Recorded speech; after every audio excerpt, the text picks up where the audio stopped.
عليك صلاة الله ثم السلام فبرهام جد عاشق فيك واميق. ñu ngi fi teew ànd léegi daal dañoo bëggoon dugg ci programme bi nu ko sëriñ bi waxee jotaay bi xat na tàng na bëgg na ñu tënk jotaay bi nu mu gën a yéwénee gën a yomb ci mag ñu fi nekk moo tax dañuy dugg ci kaddu yi waaye itam ñu ngi ñaan kaddu yi ni ñu ko gën a tënkee mu gën a baax kaddu gi mu ngi jëm ci imam bu Taïba Niassène Cheikh Ibrahim Cheikh El Hadj Abdallah Cheikh Ibrahim Cheikh El Hadj Abdallah sëriñ bi ñu ngi lay gërëm ci turu sëriñ bi waaye itam ñu ngi lay gërëm ci turu Al Fityaan Humanitaire International ci taxawaay bi ci keroog ba ñuy teg xeer bi ba tey yàlla may ñuy tijji ñu ngi ñaan nga ñaan ci sa barke maam ci sa barke baay bi nga xam ne daan na wax ne la nekk fa loxo yàlla jafewut kuy topp yàlla kon ñu ngi ñaan nga ñaan ci jotaay bi yàlla def ci barke def ci tawfiq te yëkkali semmu bi ak yim semmagut bi jaayil habib sallallahu alayhi wa sallam ñu ngi nuyu borom alquran ci Sayda Aïcha bint Mawlana Cheikh al Islam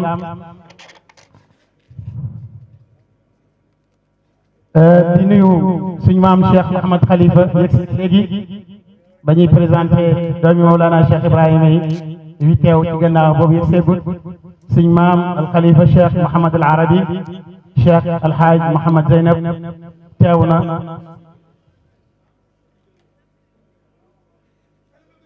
Seyda Mariam mi ngi teew ma nga ne séedu ma ko woon sëriñ bi mi ngi lay nuyu di nuyu seen mbooloo bi doom Seyda Ndeyasu kon kàddu gaa ngi jëm ci imam imbilal yow borom bi niiru koom mu ne yuree ci kaw Cheikh Mahi Cissé seralal bépp yoon lu ëttu tànneef yi la wër na doon daloo bi nga koy xaaree amin ya rabbi amin amin amin ويبشر المؤمنين الذين يعملون الصالحات أن لهم أجرا كبيرا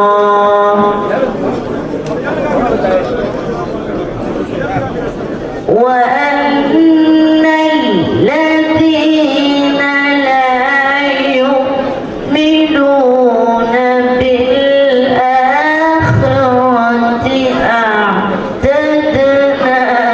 لهم عذابا أليما ويدعو الإنسان بالشر دعاءه بالخير وكان الإنسان عجولا وجعلنا الليل والنهار آيتين فمحونا آية الليل وجعلنا آية النهار مبصرة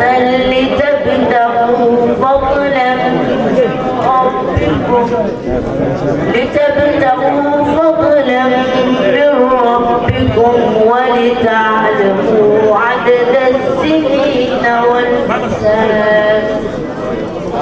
وكل شيء فصلناه تفصيلا وكل إنسان ألزمناه طائره في عنقه ونخرج له يوم القيامة كتابا يلقاه منشورا اقرأ كتابك كفى بنفسك اليوم عليك حسيبا من اهتدى فإنما يهتدي لنفسه ومن ضل فإنما يضل عليها ولا تزر وازرة وزر أخرى وما كنا معذبين حتى نبعث رسولا صدق الله العظيم. sëriñ bi mu ne alhamdulilah. ñu ngi sant yàlla ba mu gërëm su gërëmee ñu ngi koy sant. mu ne ñu ngi sant yàlla ba mu gërëm bu gërëmee ñu dool. ñu ngi julli ci yonent bi Seydina Muhammadin sallallahu alayhi wa sallam. mu ne ñu ngi julli ci yonent bi Seydina Muhammad sallallahu alayhi wa sallam. waa këram ak i saxaabaam ak i way toppam. ak waa këram ak i saxaabaam ak i toppam ba bés penc. di wax alhamdulilahi rabbil alamin. mu ne ñu ngi wax alhamdulilahi rabbil alamin. ci xéewal gii dajale ñu fi tey. ci xéewal gi ñu dajale fii tey. ñu ngi jagleel nuyu bu sell suñ mbokk suñ xarit imaam Cheikh Mouhamadul Mahi Ali Cissé di ko jaajëfal. mu ne ñu ngi jagleel ngërëm ak cant suñu mbokk suñu xarit imaam Cheikh Mouhamadul Mahi Cissé. ci làmmiñi toppam baay bi. làmmiñu toppam baay bi. xaatibatan. mbooloo seen. ñu ngi nuyu gan yu tedd yi fi ñëw. mu ne ñu ngi nuyu gan yu tedd yi fi teew yëpp. mën nañoo wax ne faydatu Cheikh Ibrahima sànni nañu ay dogitam. mu ne mën na wax faydatu Cheikh Ibrahim sànni na ay dogitam. ñu ngi nuyu gan ñi nga xam ne itam ñëw nañ fekkee lañu. mu ne ñu ngi nuyu gan yëpp ñëw fekkee lañu si. kilifa yu mag te ràññeeku ci liñ nekk. ay kilifa yu mag te ràññeeku ci liñ nekk ñoom ñëpp. sëriñ bi ci làmmiñi waa Taïba ñu ngi lay waxati jaajëfati. sëriñ bi ci làmmiñi waa Taïba ñu ngi lay wax jërëjëfati. lii. mu ne lii. am nga foo ko def te kenn du la ci yedd. am na foo ko def te kenn du la ci yedd. waaye dañ la ciy gërëm. mu ne waaye dañ la ciy gërëm bu baax a baax. tànn Taïba. mu ne waaye nga tànn Taïba. ne da nga koy def ci miisaani xasanaati Cheikh Ibrahima radiyallahu anhu. ne da nga koy def mu ñeel jëfi Cheikh Ibrahima radiyallahu anhu. mu ne nga tànn def ko pour mu ñeel Mawlana Cheikh Ibrahim Niass. def ko fi Cheikh Ibrahima ganee àddina. nga def ko fi Cheikh Ibrahim Niass radiyallahu anhu ganee àddina. te ndimbal beneen bu jógee ci feneen bokku ci. te ndimbal beneen bu jógee ci feneen bokkul ci. lu dul yàgg say sa topp. lu dul yàgg say topp. fii liggéey bi su fekkee ne am na lu ma ci ump bëriwul. mu ne liggéey bii bu fekkee am na lu ko ci ump wallaay bëriwul. ci ni matériel bi ñëwee ak ni jafe-jafe yi ci doon am yu jógee bitim réew lépp rek sëriñ bi méngoo. mu ne matériel yi fi ñëw ak jafe-jafe yi lépp sëriñ bi méngoo ko. ñun daal liñ ci amoon. mu ne ñoom liñ ci amoon. ñoom sax ñoo ko bëggoon a toggoo may leen ëpp. ñoom ñoo ko bëggoon a toggoo mu ne loolu ëpp na. bagage yi ñëw ñu war koo wàcce. bagage yi ñëw ñu war ko wàcce. kon ñu ngi leen di ñu ngi koy jaajëfal. sëriñ bi imam Baye mu ne ñu ngi lay gërëm ñu ngi lay jaajëfal ñu ngi lay ñaanal yàlla. Taïba gii. mu ne Taïba gii. am na foo ko teg am na loo ci bëgg. ubbi nga fi daara alquran. ubbi nga fi daara alquran. indi ay xale yoo xam ne jógee nañ fu nekk ci bitim réew. indi ay xale yoo xam ne jóge nañ fu nekk ci bitim réew. ñu ñëw di fi jàng. nga yore leen dëkkuwaay ak lekk lépp. nga yore leen dëkkuwaay ak lépp lu ci aju. am na sax jamono yoo xam ne am na ñuy tari mu ne ma kii xaw ma bàyyi. mu ne am na jamono yoo xam ne am na xale yoo xam ne ñu ngi ci daara ji di tari te xamul seen baay. ma ne ko kon damaa bëgg ñu mottali fii mu ne may naa la. mu ne ko dañoo bëgg ñu mottali fii mu ne ko may naa la loolu. mu ne loolu Ousmane Diop seede na. def fii ab projet ñëpp di ci roy. mu def fi projet boo xam ne àddina bi yëpp ñu ngi ci roy ñu ngi ci teg seen bët. kon alhamdulilah. mu ne kon ñu wax alhamdulillah. sa mbébét ci Taïba ak ci feneen fu dul Taïba. sa mbébét fii ci Taïba ak feneen fu dul Taïba. yàlla nga ci teg yàlla nga ci teg sa bët ak sa loxo yaa rabbi tiitar nga ci pay bi yaa ngi ciy def yàlla na Cheikh Ibrahim nangu yàlla na ko gis yaa rabbi Imam Baye mu ne mbokk yi jërë ngeen jëf ci teewaay bi mu ne liñ ci mën a wax wallahi bari na waaye jarbaatam dafa wax ñu tënk mu ne waaye liñ fi gis ci ay xar kanam ak ay nijaayam yi nga xam ne jóge neen ñoom ñëpp ma dina ñëw ak sang yi mu ne ñu ngi leen di jaajëfal allahumma salli ala sayyidina muhammad doomi bàyyi yóbbaale nañ taalibe yëpp sëti bàyyi yëpp Seydil Imam sama nijaay yëpp Seydil Imam Cheikh Ibrahima yóbbaale na leen Yaxyawul Kuluba sëriñ bi ñu ngi koy nuyu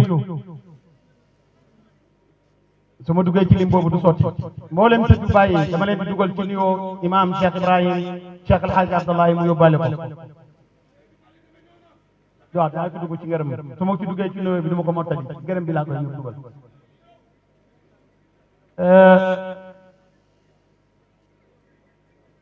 Seydi Cheikh Baye Cheikh Mouhamed Bachir mi ngi nii teew soxna ay dembooj deer teew na di wóllere ci sëriñ bi ànd ak doomi sëriñ bi taalibe sëriñ bi di doomi ay dembooj maam jaara ñu ngi lay jagleel nuyoo ci sa bër fii sëriñ sa bër si waajur alhamdulillah wassalaamu ala mawlana rasulullah. C'est le secrétaire général du ministère de la Santé et de l'Action sociale. C'est le gouverneur de la région de Kaolack. C'est le préfet du département de Nioro-du-Rip. C'est le sous-préfet de l'arrondissement de Paoskoto. C'est le président de l'ONG Al-Fiyanou Humanitaire International. C'est Cheikh Mohamed Mahi Ali Cissé, porte-parole de la Fayda. C'est le président du conseil départemental de Nioro-du-Rip, honorable député, vice-présidente à l'Assemblée nationale, chers collègues, monsieur le directeur de la DIEM, madame la directrice régionale de la santé, monsieur le médecin-chef district de Nioro-du-Rip, cher imam de la grande mosquée de Medina Baye, vénéré représentant du calife, cher imam de la grande mosquée de Taïba Niassène, Cheikh Birame Abdoulaye Niass, mesdames et messieurs les conseils municipaux, les chefs de village, délégués de quartier, mesdames et messieurs les infirmiers chefs de poste, les sages-femmes, mesdames et messieurs les représentants de l'ONG Al-Fiyanou, mesdames et messieurs, chers invités en vos rangs, grades et qualités, en ce mois béni de Rabiul Awwal, je voudrais tout d'abord rendre grâce à Dieu de nous avoir permis de célébrer avec ferveur et piété la naissance du prophète Mohammed et salut sur lui. Puisse Allah, dans sa miséricorde absolue, agréer nos prières et exaucer toutes nos dévotions. Ensuite, en ma qualité de maire de la commune de Taïba Niassène, sous la bénédiction du calife de la Fayda, Cheikh Mohamedou Mahi Ibrahima Niass, Khadimoul Oumma, longue vie empreinte de santé à lui. J'ai l'immense plaisir de vous souhaiter la bienvenue ici, à Taïba Niassène, lieu de naissance de Maulana Cheikh al-Islam El Hadji Ibrahima Niass Baye. À l'occasion de cette cérémonie historique, portant remise officielle du centre de santé de Taïba Niassène, réalisé par l'ONG Al-Fiyanou Humanitaire International à l'État du Sénégal. En ce moment solennel, nous avons le privilège de célébrer non seulement l'aboutissement d'un projet essentiel, mais aussi l'expression d'un engagement collectif envers la santé et le bien-être des populations. En effet, grâce à la vision et à la générosité de Cheikh Mouhamadou Mahi Ali Cissé, ce centre de santé qui s'élève majestueusement au cœur de Taïba Niassène nous est offert. Il est bâti sur une assiette foncière de 15 000 m², objet de la délibération du conseil municipal de Taïba Niassène numéro 31 du 10 novembre 2016 et approuvé par arrêté sous-préfectoral numéro 49 du 23 décembre 2016. Par ce geste, Cheikh Mahi, à travers son organisation, ne se contente pas d'ériger des murs et d'y placer des équipements modernes, mais ouvre la voie dans la construction de l'avenir de notre santé, en tissant des liens indéfectibles entre la solidarité humaine et le devoir de prendre soin de chacun. Il est essentiel de saluer cet acte qui ne se limite pas à une simple remise, mais qui représente un bond en avant dans le relèvement du plateau médical de notre commune. Avec une population de 37 800 habitants, la commune de Taïba Niassène, qui dispose déjà de 4 postes de santé et de 6 cases de santé,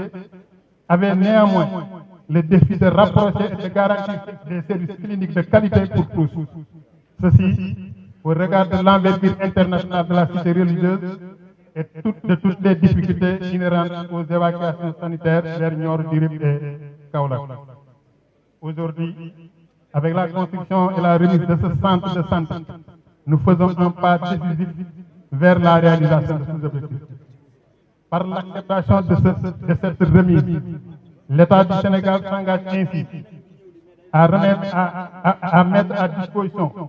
le personnel nécessaire et à inscrire ce centre sur la carte sanitaire régionale et nationale. Et là, je cite donc un courrier du ministère de la Santé. Nous tenons à cet égard à exprimer au nom des populations du département de Nioro-Dirib notre profonde gratitude à son Excellence le Président de la République et à son gouvernement pour cette marque d'attention particulière portée à l'amélioration de la prise en charge sanitaire par l'État dans notre département. Une mention spéciale de remerciement au ministre de la Santé et de ses services, directeur de cabinet, secrétaire général, GIEM, DRS, MCD, pour sa disponibilité et son engagement sur ce projet qu'il a d'ailleurs accompagné depuis le début de sa mise en œuvre. Donc, nous conférons à des enfants. Mesdames et messieurs, chaque geste de générosité, chaque acte de solidarité est une pierre ajoutée à l'édifice de notre société. Cheikh Mouhamadou Mahi Ali Cissé, en suivant les traces de son grand-père, notre vénéré guide Maulana Cheikh l'Islam Baye, incarne avec détermination son altruisme. Merci, Cheikh Mahi, pour votre exemple et votre leadership. Votre action est une lumière qui éclaire le chemin à suivre, une source d'inspiration pour nous tous. À travers vous, nous saluons aussi le dynamisme et la mobilisation de tous les membres de l'ONG Al-Fidiane humanitaire international autour de ce projet qui, dans sa phase 1, pédiatrie, maternité, urologie, a suscité un financement de plus d'1 milliard de francs CFA. À nous maintenant de porter cette flamme et de veiller à ce que ce centre de santé devienne un véritable havre de guérison, un lieu où la vie est célébrée, où la santé est préservée. Je vous remercie pour votre bien aimable attention. ci gàttal rek ma nuyu leen buñ leen ndokkeelee ci weeru gàmmu bi ñu génn ñaan yàlla may ñu teew kay déwén yàlla yàggal fi xalif bi Mama Malick ay Ibrahima Niass ak moo leen njabootu baay bi nga xam ne ñu ngi tooy fii di leen di satagal di leen jox seen wàccuwaay di seen gërëm di sant di rafetlu teewaayu donc les ressources de l'État waaye di sant aussi parce que tey moom bésëb sant la rek sant ci xéewal bi nag bu amee dafa am ku ko sabab yàlla fekk ko ci muy Cheikh Mouhamadou Mahi Aliou Cissé donc wax dëgg yàlla fi ñëw da nga gis ne lii am na solo te bokk na ci lim ñuy fajal muy rëq-rëq bu am doole parce que département Nioro donc tumaranke na ci centre de santé waa rawatina centre santé bu mucc ay bii nga xam ne véritablement plateau médical bi dana yokk bu baax wàññil ñu donc transfert yi loolu techniciens yi ñoom danañ ci ñëw waaye ala kulli aal au nom des populations de Taïba Niassène de la commune waaye damay wax sax ne au nom des populations surtout population département Nioro yëpp lii dañ koy sant gërëm ko rafetlu ko ñaanal yaa nga ki nga xam ne kii donc moo ñu ko indil yàlla taxawal ko dëgëral ko yokk maqaamam ci daara darajaay borom dëkk bi maa ngi leen di sant leen gërëm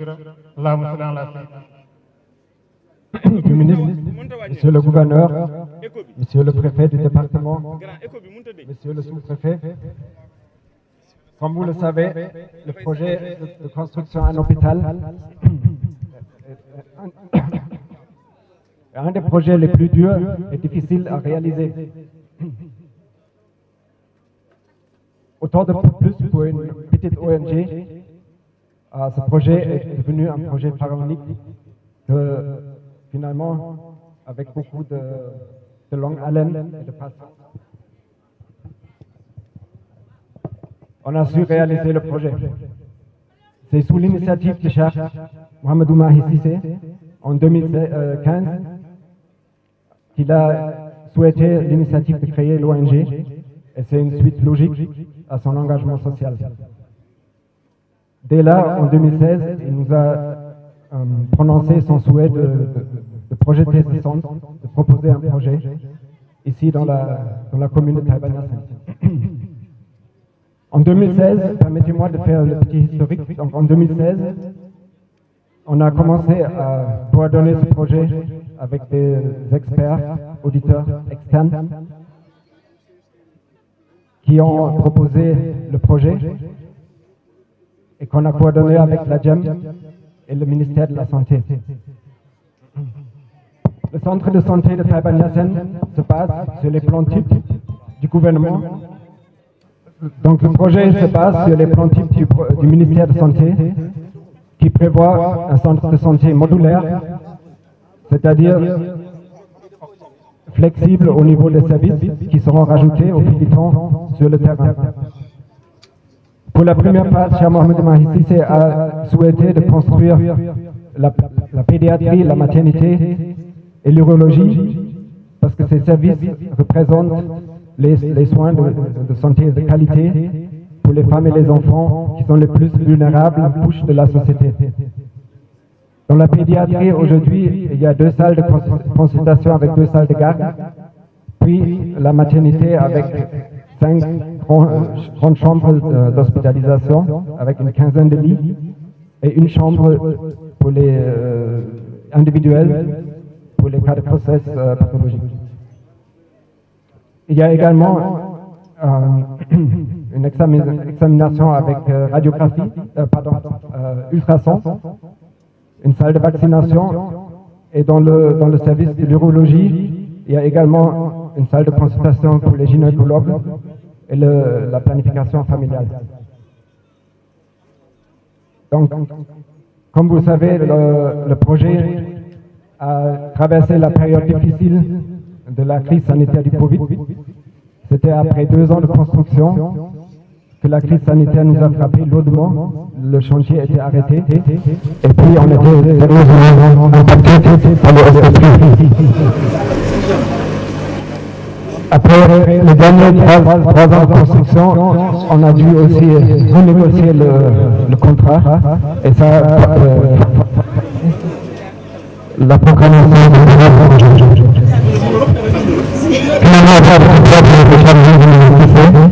qui a su garder l'organisation de tous les acteurs et de tous les donateurs. On a finalement réussi. De la commune de Kaolack, monsieur le représentant du ministre de la Santé et de l'Action sociale, Ahbabou Cheikh Mouhaddamine. Ñu ngi leen di nuyu ginnaaw loolu mu dimbale ñu ci démarche administrative yi ndax lu sëriñ bi bëgg-bëgg bu ñu digalee xëy na ñu xër waaye du yoon bi Mathias mii ñëw na fi ñaari yoon Sénégal yoo xam ne dafay dem ministère affaire bi difficile mais monsieur le maire Habib Niass moo taal otoom ànd ak moom Dakar accompagné ko bañ def autorisation yi loolu il était important pour ma wax la ko monsieur Habib Niass et nous t'en remercions xam nañ ko defal ak jërëjëf dafay yokk njàmbaar lii nag ni sëriñ bi doon wax rek daf koo bëgg a dugal ci début yu Cheikh Ibrahim loolu nag laaj la boo xam ne moom moo gën a def Cheikh Ibrahim bi ñun taalibe mi da bëgg ñu mokk dars boobu ñuy góorgóorlu di liggéey parce que dafay wax ne maarif yi neex na musaakara yi baax na wax ci xaayit yi baax na waaye boole ko liggéey dafa gën moo tax taalibe mi nekk ci dëkk bi yëpp mu mel ni waa RCD mu mel ni waa MITAF mu mel ni waa fédération bi ñoom ci jiite mu mel ni Fidianu Cheikh yi bu Sidi Ibrahim Cissé mu mel ni mutahabuna ca Mauritanie ñoom it jàmbaar lañ ci waa America we will not forget inshallah taala our sister Jalika she did a great job and Malik also but the big and great mention for our brother that is in Singapore we mention him Khalid his wife and his sister you are far from us today but we are his wife before anybody and the brothers over there we have some brothers that come from Singapore I forget the name but Salihin,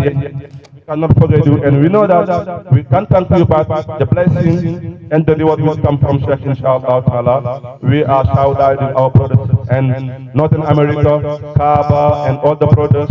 We are praying and we thinking deeply in our brothers, Imam Ablandau, who was with us since the beginning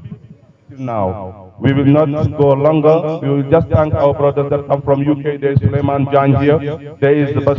here. For the brothers that come from America, there is Sarki, who is he come from Chicago, and he provides all. We will also thank our partners here.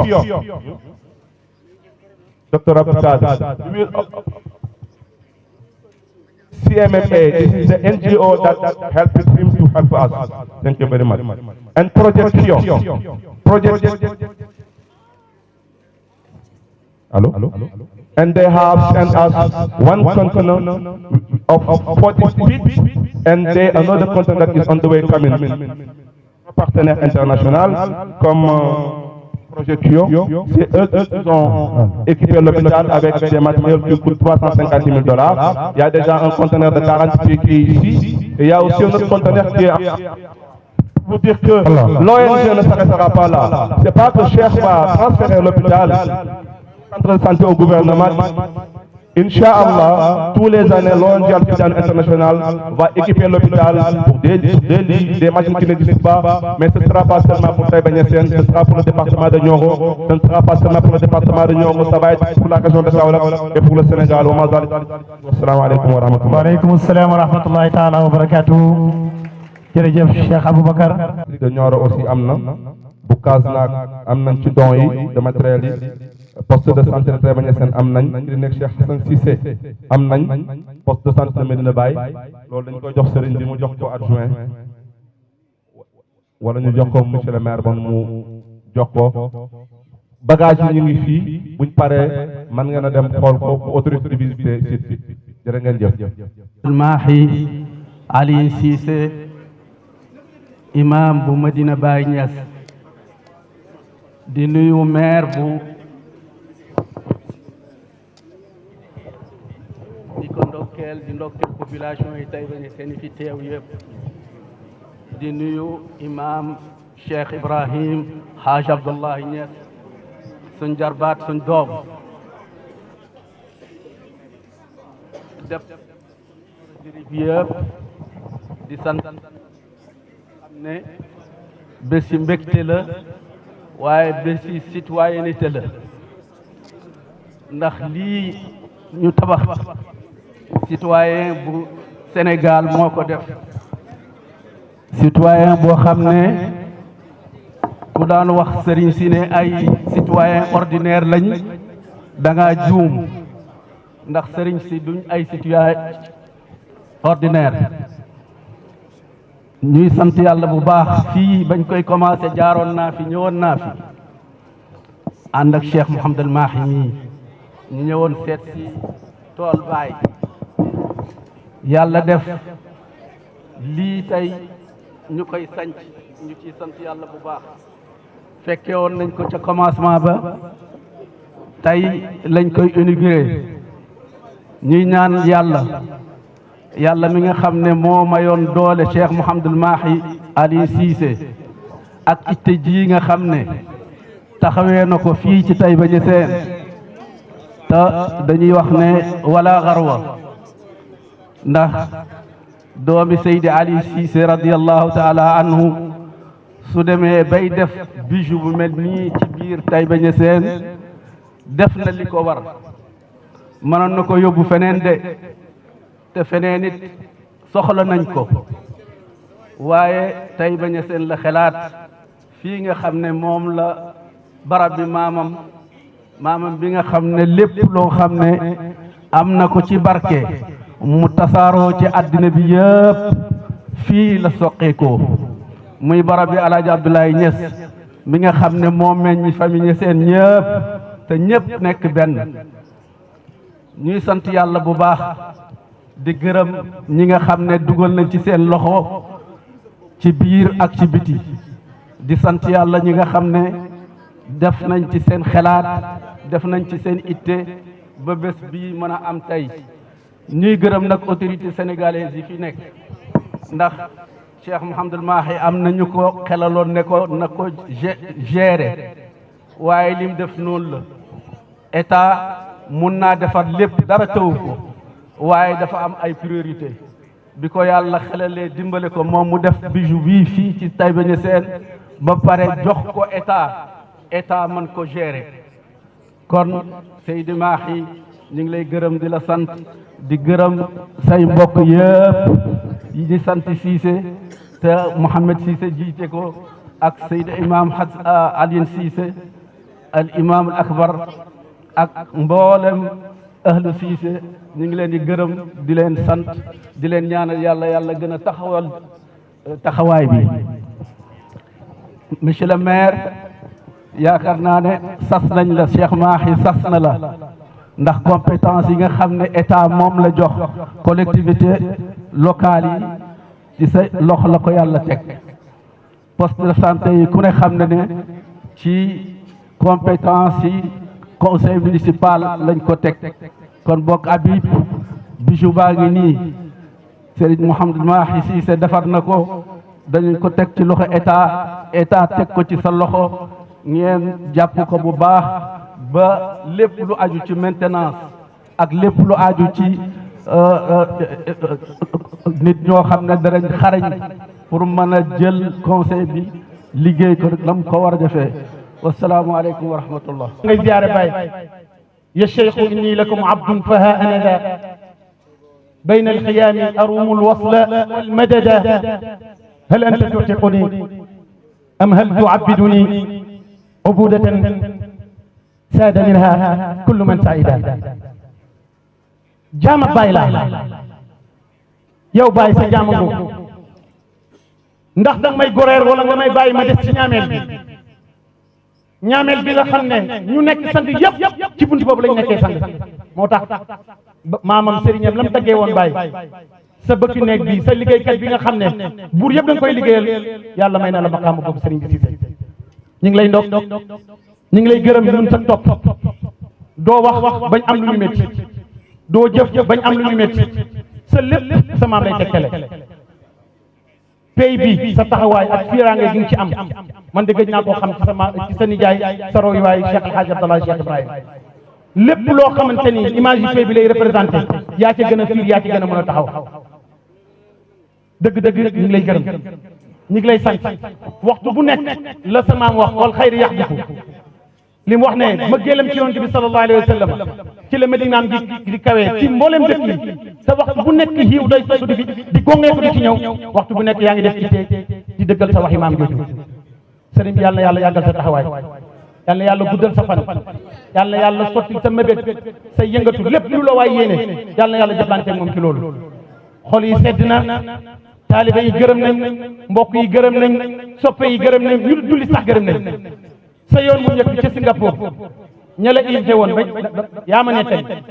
la nga leen laaj mooy ndax jullit ngeen ñu ne waaw ngeen ne baax na boobu yaa ngi Dubaay bàyyi sa lépp li doon dem uy ji boobu tariqa tijaan duggagut Singapour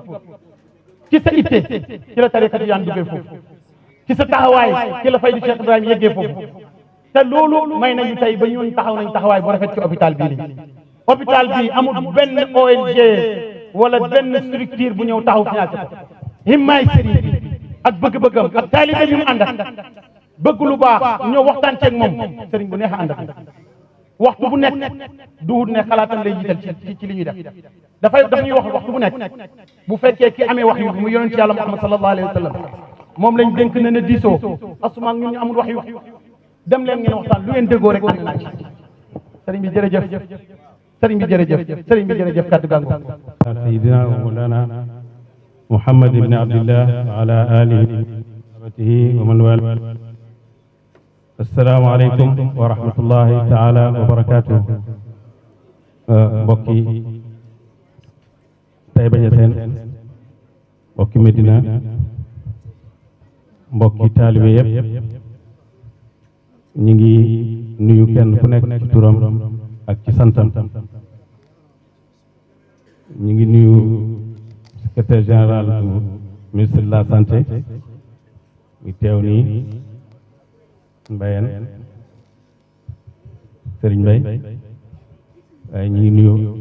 gouverneur adjoint gouverneur ñi ngi nuyu le préfet ñi ngi nuyu maire de Taïba ñi ngi nuyu monsieur le maire Serigne Mboup xarit ñi ngi nuyu mbooleem ñi teew fii jigee Medina yëpp teew nañ njaboot Cheikh Ibrahim ñëpp teew nañ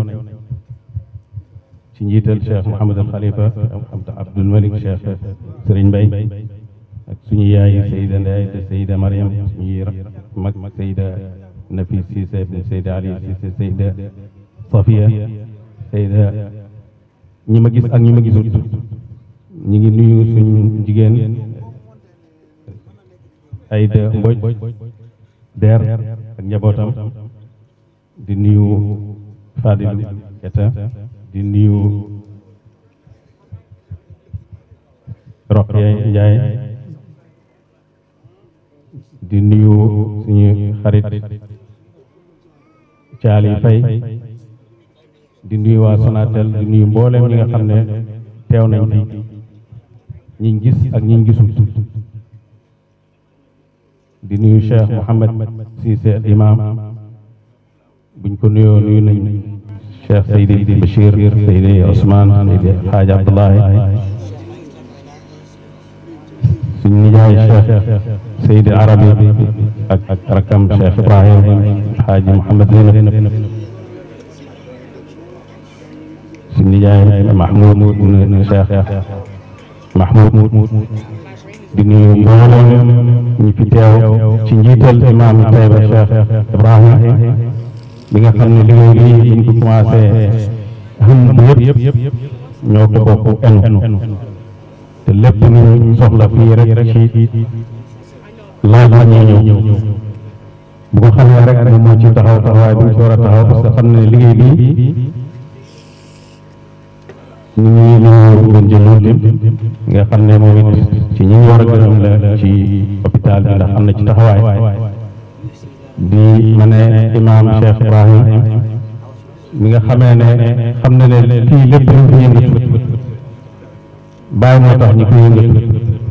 ñun ak moom ñoo bokk nekk ci tool boobu am taxawaay bu ràññee bu mu ci am nuyu ay rakam yëpp mboolem njabootu Cheikh Hadj Abdoulaye mboolem njabootu Cheikh Hadj Ahmadou mboolem njabootu Taïba Cheikh Tidiane mboolem xulafa Cheikh yi teew jógee ci barab yi fasantikoo Mauritanie Soudan alxaaji monsieur Cheikh Tidiane Seyd ñi ñëpp wax nañ ma ñu ngi fi muqaddami ñi agsi bu yàgg ak ñi door a agsi lépp ñu ngi jagleel ñëpp nuyoo bés bii dañ koy sos xalifa Cheikh Mouhamed El Mahi ak imam Cheikh Tidiane Cissé ci dundu xalifa Cheikh Tidiane waaye ñoom ñaar ñoo ñëw teg pose première pierre bi ñaan yàlla liñ ñaanoon mooy ñu àgg ci bés bi ak nañ ci bés bi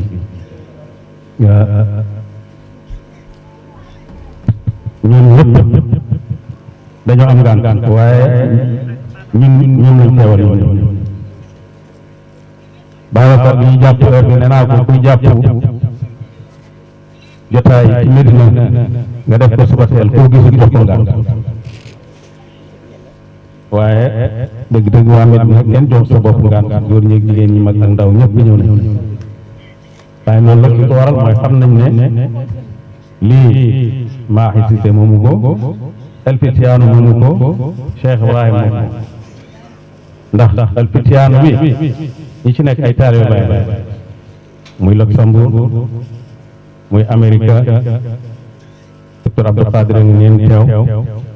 ñu ngi nuyu gan ñi jógee ba Nigeria imam Nasir Adam nga xam ne moo teewal njabooti al Khalifa Cheikh Ishaq Rabi nga xam ne dañ ko cëralee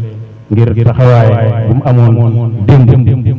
ak soñju ay njabootam ñi xam ne taxawaay boobu ñoom war nañ koo mën a continuer njabooti Cheikh Tahir Boy ci tim teew nañ ñoom it dañ leen a yëgal rek dañ leen a wax ne dañ leen a yëgal rek pour ngeen yëg waaye waxuñ pour kenn déplacé wu waaye terew fir nañ pour fekkee ko jotaay bi daanaka ñun amuñ benn wax buñ ci war a wax tey lu may ne hôpital bi tabax nañ ko dégg ngeen ñi wax niñ ko niñ ci waxee itte ji mooy mu taxaw bu taxawee jébbal ko état bi nga xam ne ñoom ñoo koy doxal loolu waxtaan nañ ko ñoom depuis daaw mois de août dañ amoon rendez-vous ak ministre de la santé maître Thiam ak docteur Wele ak Moustapha Sané ñu dem dajeeg moom ñu waxtaan ak moom rafetlu xalaat jàpp bi ñu jàpp ci date bi mu nekk loo xam ne nii waajaluñ ko parce que dañoo xiroon rek mu nekk ci diggante gàmmuwaat nga xam ne ñi ko bëgg a fekkee te ji jógee ci biti duñ leen obligé ñiy ñëwaat beneen yoon ñu waxtaan ak ministre bi waxam du ma ko wax comme ki ko teewal mu ngi toog waaye gannaaw bu premier ministre ñëwee Ousmane Sonko président Pastef ma waxtaan ceeg moom ci faram-fàccee wax ko ñun tey bañu seen xam nañ lan la tekki waxuma la ne bàyyi rek fa la juddoo loolu doy na mais ñi ko dëkkee tey ak li ko wër soxla na mu am hôpital moo tax ñi defoon ittee pour def lu mel nii buñ ko defee ba pare nag dañ ko éene mu nekk wax li ci des ñoom ñoo koy rôle moo tax dañ leen di jébbal caabi bi tey du tere lépp loo xam ne ñi ngi ko doon def ci wàllu social ci lépp loo xam ne nii lépp loo xam ne ñi ngi ko doon def ci wàllu social pour gën a dimbalee askan bi fii loolu duñ ko bàyyi dañ koy continuer incha allah ndax am na conteneur bi ñëw mais am na beneen bi ñëwaat boo xam ne li ca yéex ñoom ci ña ko amee ci la yéexee mais li ko war a indi ba Dakar loolu yëpp am na kon faju yàllaa ko santaane yonent bi santaane ndax yonent bi saxaaba yi dañ koo laaj ndax ñi faju mu ne tadaawoo ma anzala allahu daan illa wa anzalahu shifa dañ koo laaj saxaaba yi ñu ne yonent bi ndax ñi faju mu ne faju leen yàlla wàccewut benn jàngoro lu may wàcceel na ko saafara lu may benn jàngoro mu ne muy mag feneen mu wax ne faju leen yéen jaamu yàlla yi ndax yàlla wàccewut jàngoro lu may wàcceel na ko shifa lu koy faj lu may màggat ñi laaj ko beneen laaj nag qaalu ya rasulallah ma xayru ma utiya al abdu qaala xuluqun xasan faju leen yàlla wàccewut jàngoro lu may wàcceel na ko saafara lu may benn jàngoro muy màggat ñi laaj ko nag lu gën ci lu yàlla maye mu ne mooy jikko ji rafet xam nga ñiy wax ci faj yaram ñu mujjee wax ci jikko ji rafet loolu mooy nit ñi fàttali loo ittewoo faj sa yaram bul fàtte mukk faj sa xol bi nga xam ne nii bu baaxee lépp baax imaam Shaafi'i radiyallaahu anhu daf daan wax ne dafay métti lu ne jullit ñi médecine teguñ ko fi ñu ko war a teg dañ koo sànq te mooy ñetteeli xam-xam te mu ne yahud yeeg nasaraan yi ñoom ñu ngi ci nguur dafa wax ne xam-xami diine mooy fépp waaye xam-xami àddina mooy médecine kon ittewoo loolu lu war la ndax yaram yi bu amut jàmm kenn du mën a jaamu yàlla moo tax bëgg ñoo guddal jotaay bi bëggoon nañ mu pare sax balaa nit ñi delluwaat seen itti yi ndax gàmmu dafa xat ñu ngi nuyu suñu nijaay Cheikh Seydi Ali ibn Cheikh Seydi Serigne Mbaye Niass ak magam Cheikh Alhaaj Mouhamad Zeynab nga xam ne seen i ñaan ak seen i taxawaay ci lépp luñ nekk ñu ngi koy gis ñoom ak seen mbokk yëpp kër maam Serigne Mbaye yëpp ci seen taxawaay ñun ñu ngi koy rafetlu ñu ngi leen di ñaanal yàlla sàmm leen ñu ngi nuyu docteur Dia ñu ngi nuyu suñ mag imaam Cheikh Ibrahim ibnu Cheikh Alhaaji Ousmane di nuyu mboolem njaboot imaam Alhaaji Abdullahi di ñaan yàlla nangul ñu jëf ci képp koo xam ne nii rek képp koo xam ne duggal nga ci yàlla nangul la lépp loo xam ne yàlla nangul nañu ko ci yàlla nañ ko yàlla def ñun ak lépp lu yàlla nangul ci misaan xasanaat Cheikh Ibrahima radiyallaahu anhu ñu ngi nuyu Fallou Kébé bu baax di ko jagleel nuyoo ñuy xariti Baye Cissé suñ rak Cheikh El Hadj Ahmadou moom it am na taxawaay bu ràññeeku ci hôpital bi ci liggéey bi ñenn ñu néew ci Sénégal ñoo xam ne am nañ ci taxawaay ñooñu mën nañ leen a tudd ñu ngi nuyu Ansar Din ci New York ci njiital Cheikh Ibrahim ibn Alhaaji Ahmadou ñoom it am nañ ci taxawaay ñu ngi nuyu Cheikh Jéeri bu baax di nuyu docteur Dia di nuyu Baye Niass ci booram ñu ngi nuyu professeur Diop donte ak si wut mu ngi ci yoon bëgg a ñëw waaye agsi na ñu ngi saluer ay itteem ak taxawaayam ci lépp loo xam ne nii rek mën naa jëmale hôpital bi kanam ñu nuyu nañ leen ñu nuyu mboolem kër njabooti imaam Hassan njiital Cheikh Mouhamad njabooti imaam Cheikh Tidiane njiital Cheikh Ibrahim njabooti imaam Ahmad Cissé ci teewaayu Cheikh Mouhamad Moustapha nga xam ne wax nañ taxawaayam ak suñu jarbaat Cheikh Baye Taïb ak Naziru Seck ñu ngi gërëm ñëpp ñu ngi nuyu ñëpp hôpital bi nag buñ ci sant bala ñoo sant kenn waa Singapour lañ war a njëkk gërëm muy Khalid Ajmaïn ak jabaram Aynoun ndax ñoom ñoo nekkoon ak ñun ci liggéey bi ba ci kenn neewut ndax boobu ba ci alpitiyaanu bi nekk fii ci Sénégal nga xam ne ñu ngi góorgóorlu ci lépp luñ nekk waaye bi ñu nekkee ci hôpital bi waxu ñoom ci mbiri hôpital ndax xew yi dañoo tegalante bu gàmmu ñëwee ñu am ci taxawaay tabaski ñëwee ñu am ci taxawaay bu ziyaara Baay ñëwee ñu am ci taxawaay moo tax hôpital bi waxuñ ceeg kenn ku nekk fii ci Sénégal moo tax ba ñuy bët bi démb damaa am interview ak RTS am journaliste bi mu dem ba ci mujj bi mu ne ma waaw yaa ngi tawax hôpital Taïba Niassène ak Fonds Médina Baye bi ma ne ko nag attention taxawal Fonds Médina Baye seen ñaar dërëm dem ci hôpital parce que nit ñi dañoo jàpp ne kon Fonds Médina Baye bi ñu ko commencé man maa ko oote ak ànd ak Cheikh Abdoul Malik Cheikh Baye nii ak Cheikh Aboubacar Xaay Abdoulaye Cheikh Baye Taïb ñi dem ci sëñ Cheikh waxtaan teeg moom mu ne lii da ngeen ko yéex a def rafetlu ko ñi commencé ko ba léegi nag nit ñi dañoo foog ne sax Fonds Médina Baye foo si maaxi la nekk te buñ ci buggee génne xaddiyee chérif sax da ngay wax ba sonn te bañ koy commencé loolu taxoon ñu commencé waaye nag hôpital bi ñaar dërëmi Fonds Médina Baye bi naqadiwuma yeneen yoo xam ne nii ñoo ko waroon a def ne loo xam ne dafay door a commencé loo xewle yow man ci sama bopp suma soxlaay bopp benn soxlaay bopp mas ta dem ci moom mit ne may danaa leen wax ku feebar waaye masuma leen wax sama bopp moom feebar koo xam ne maa ko war a fekk masuma leen ko wax waaw waaye bu dara nag doon ci liggéey fond bi li may taxawaay bi nga xam ne ñu ngi koy def ci njaboot Cheikh Ahmed Tidiane nga xam ne bu ñëwee bàyyi la ñuy liggéeyal ci ñoom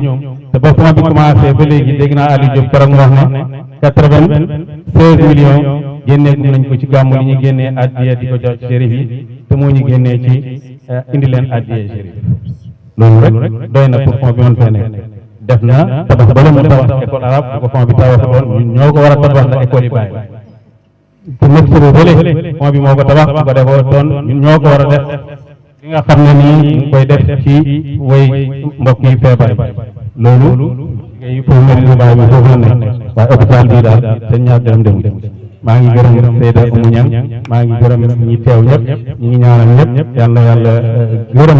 jëf ji yàlla nañu yàlla def ñun ak suñu jëf yëpp ci misaani asanaat yi Cheikh Ibrahima radiyallahu anhu ñu ngi nuyu njaboot ci Baye yëpp ñu ngi nuyu sa imam Alhaji Abdoulaye yëpp ñu waa teew bi yëpp ñu ngi jëm léeg-léeg di teew bi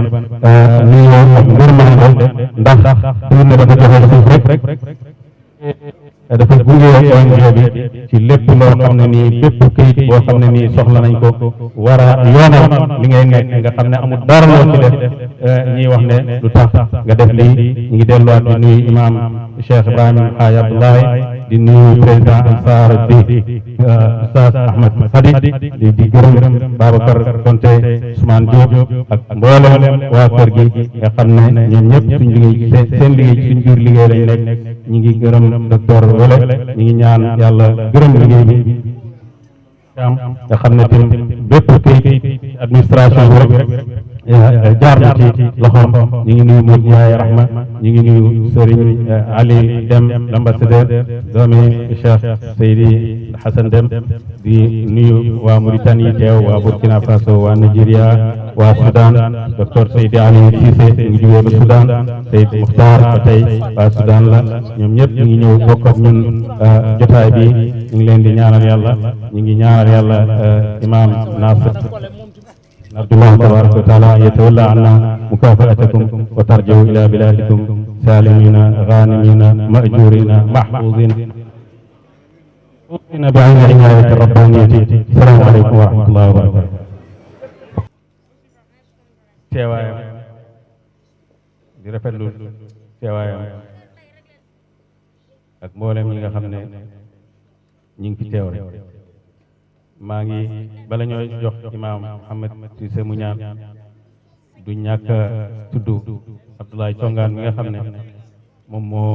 liggéey bi moo ko liggéey te bépp liggéey bu ñuy liggéey moo ko liggéey te lépp lu muy def rek dana ci feeñal mbëggeelam ak taalibeyaam mooy ki taxawoon léegi di def xasida te ci moom la ñu waroon a def xasida ndax moom moo enoon coono yi liggéey bi ñu ngi koy gërëm ñu ngi gërëm mbooleem alfitiyaan yi ci fi ñu nekk ci àddina bi fii ci Sénégal ci Gambie ci Germany Luxembourg ci Amérique ci England ci France ci Espagne ñoom it ñu am taxawaay lañ Abdul Hamid ñoo ñëpp ñu ngi gërëm seen taxawaay di ñaan yàlla yàlla boole ñu nangul jëf-jëf. sëriñ bi mi ngi joxe caabi ji di ko jox gouverneur mu jox ko. bismillahi rahmani rahim. mbooloo mi asalaamaaleykum wa rahmatullahi wa barakaatu. ñu ngi yóbbante nuyoo yu tedd yu ànd ak respect xalif général des Niassène Cheikh Mahi Niass. ma bëgg a wax ne délégation gouvernement gouverneur moo ko jiite. loolu mooy règlement bu ministre teewul gouverneur moo jiite délégation. dafa di rek dafa bëggoon dama sànni ci tuuti kat ndaxte sëriñ bi ministre de la santé daf ko recevoir woon waxoon ak moom jox ko kàddoom ne dina teew demoon na bay bëgg a sàkk ci sëriñ bi mu toxal bis bi ndax mu fekkee ko toll sëriñ bi xamal ko ne diggante bii buñ ko fommee dina metti tey la fi xëyee dem Abidjan ci réunion bu ko président yooyu moom ak loolu ma din ko jël doon ko indi ak kàddu yi ma bëgg lim léegi ci gis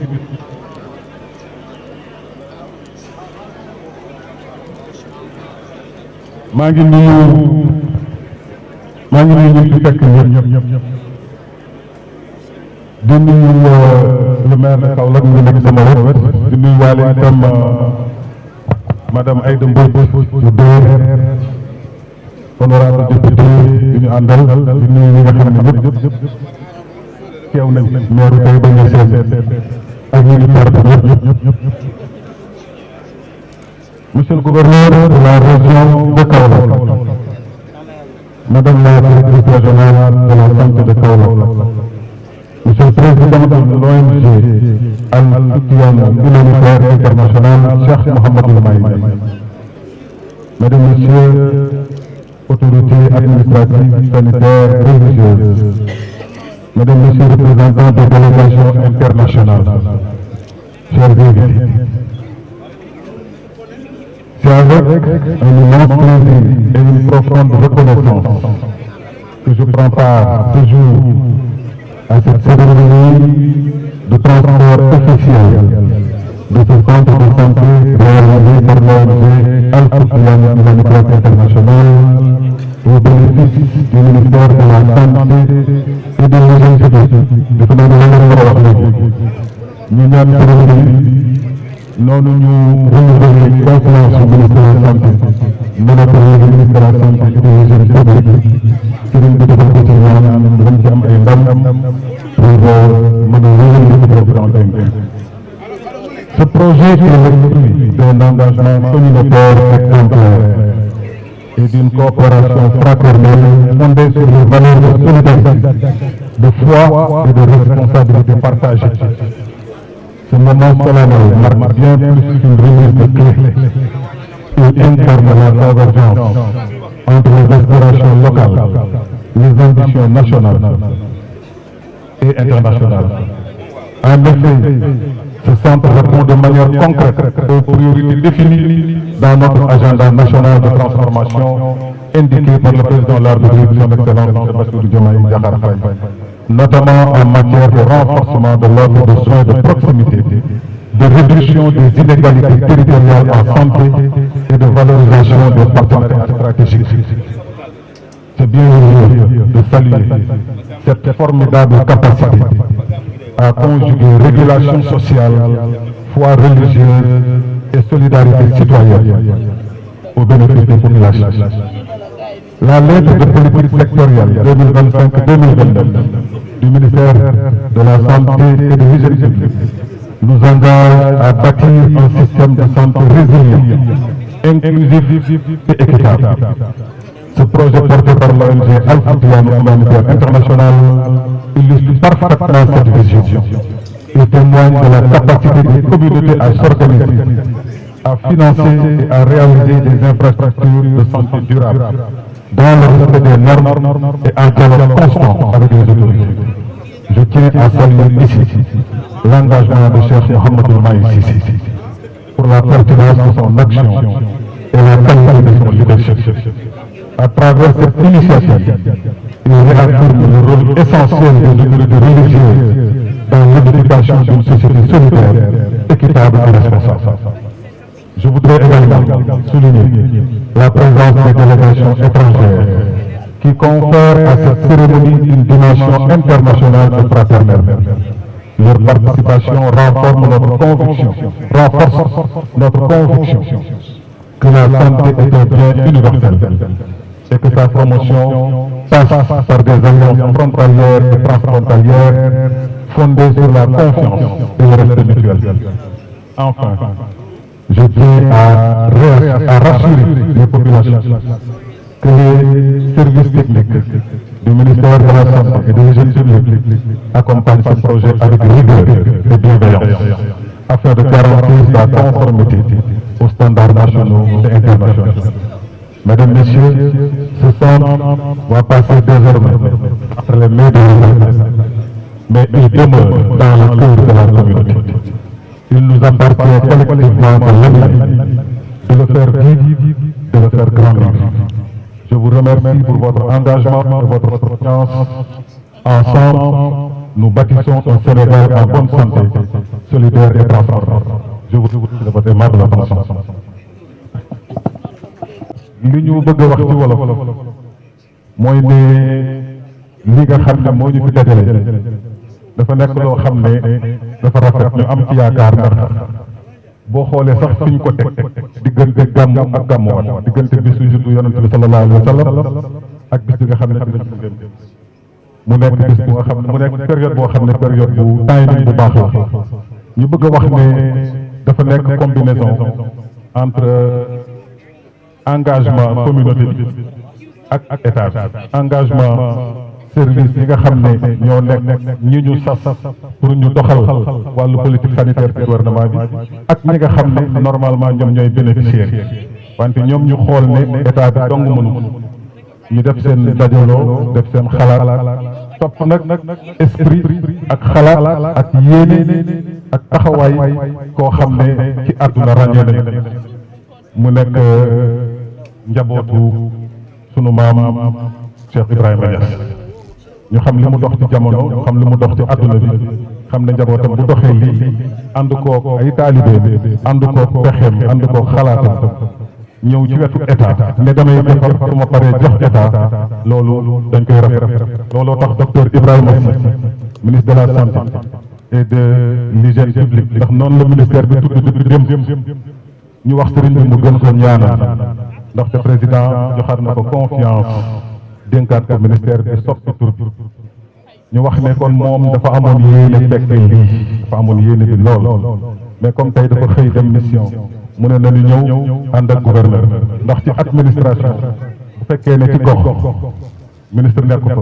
gouverneur moo koy teewal wante nag man sax sorewuma gouverneur yi ndax man sama bopp nekkoon naa fii adjoint gouverneur fii ci Kaolack gouverneur yi ñenn ñi man ak ñoom liggéeyandoo nañu ñenn ñi bi ñuy def formation maa ngi woon ENA nekk ak ñoom kon xam naa ci seen baax loolu tax ñu wax naa ñu gunge leen ànd ak ñoom ñu mën a taxawee lii ñu taxawee kon nag dañ leen di wax rek ne ministère bi jël na engagement ginnaaw bu ñu ko transféré lépp luy matuwaay pour gunge projet bi ñu def ko techniquement ba nga xam ne lépp lu ci war waa ci am maa ngi bëgg a daaneel foofu di ñaanal sëriñ bi yàlla gën ko may kàttan yàlla may gudd fan moom ak njaboot gi ànd ak moom ci lii lépp ba nga xam ne liggéey bi dana gën a wéy law ci Taïba law ci département bi law ci région Kaolack law ci Sénégal yëpp salaamaaleykum wa rahmatulah. waaleykum salaam wa rahmatulah. di sant yàlla di julli ci yonent bi di sant seexal islam sa maam joo gis buy ñaan day a ñaan sët bu baax yàlla na yàlla guddal sa fan wax naa ko barki démb fi nga féetee sa nijaay yi féetee fi sa mag ju baax ji suñ la amul woon danañ la téléchargé mbaa ñu wuti la yàlla na yàlla guddal sa fan si sa yàlla na yàlla guddal sa fan gouverneur dafa ànd ak délégation bu am solo honorable député di doomu gox bi di vice présidente assemblée nationale Roqiyatu Njaay bokk na ci délégation gouverneur adjoint préfet Nioro Fall bokk na ci délégation gouverneur waaye sous préfet di nuyu ni fi teew ñëpp ku ne ci turam santam ci jëmmam ci maqaam dana jàmm di jiital ci nuyoo bi njabooti maam seexal islam bu fi teew yëpp rawatina Seex Mouhamadul Mahi Niass muy xalif bi fi mu nekk nii di nuyu itam Cheikh Mouhamadoul Mahi Cissé ne moom mooy imam bi waaye di président OND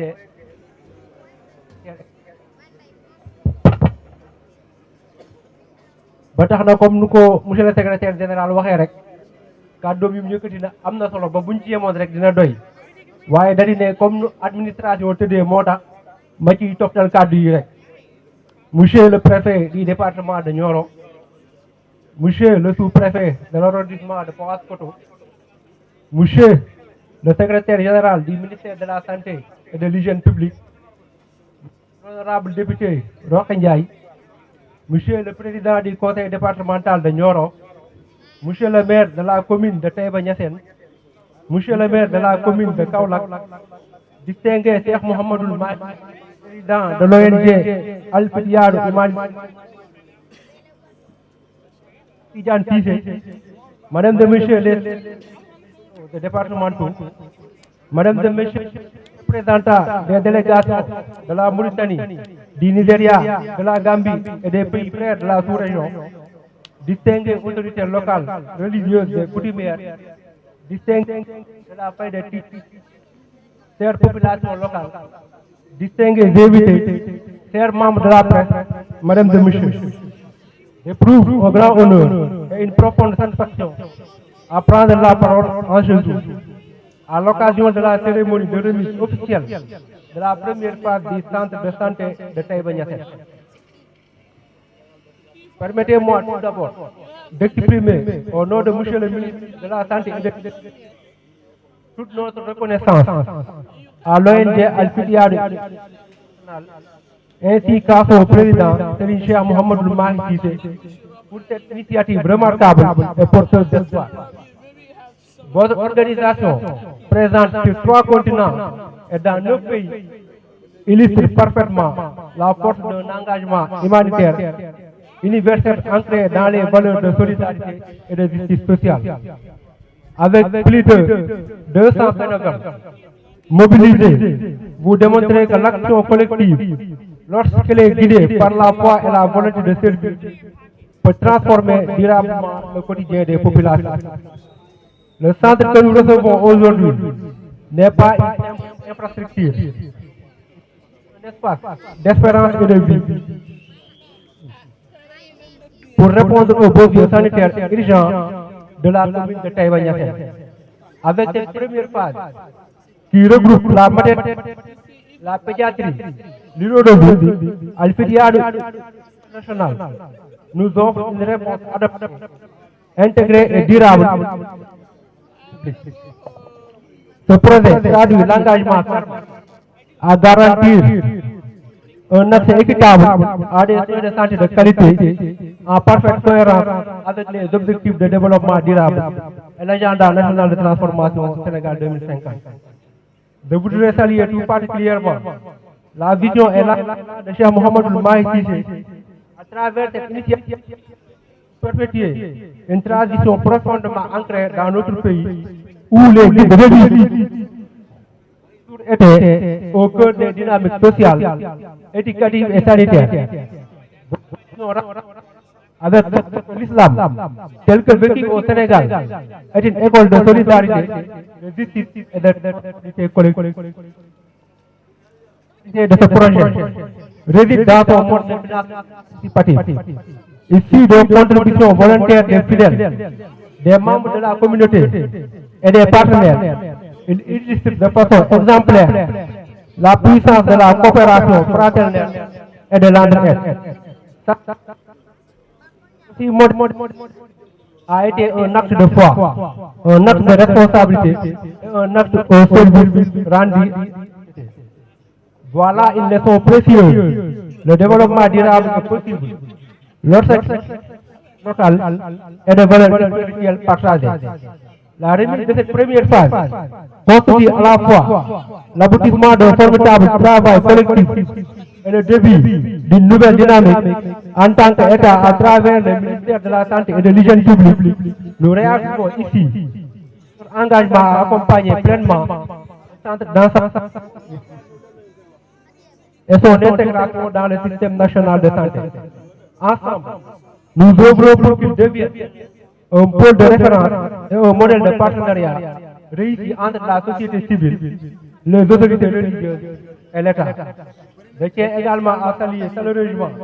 la présence des délégations venues de la Mauritanie, du Nigeria,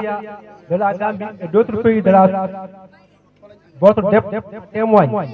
de l'importance que revêt cette initiative, non seulement pour Taïba Niassène et pour le Sénégal, mais aussi pour l'Afrique tout entière. Votre participation à cette cérémonie marque un effort de fraternité et de solidarité internationale. Mesdames et messieurs, en recevant aujourd'hui ce joyau, nous célébrons bien plus qu'une infrastructure. Nous célébrons l'espoir, la solidarité et l'engagement citoyen et religieux. Je lance un appel à toutes les bonnes volontés,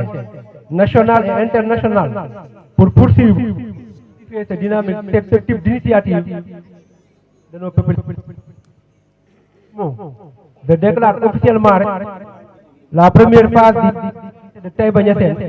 en rendant grâce à Dieu et à gouvernement du Sénégal en assurer la pleine opération des populations du Taïba Niassène et au-delà. Je vous remercie de votre aimable attention.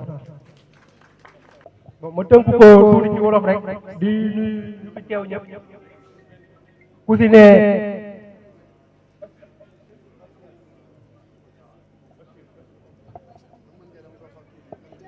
ma tënk ci wolof rek salaamaaleykum mbooloo mi ñu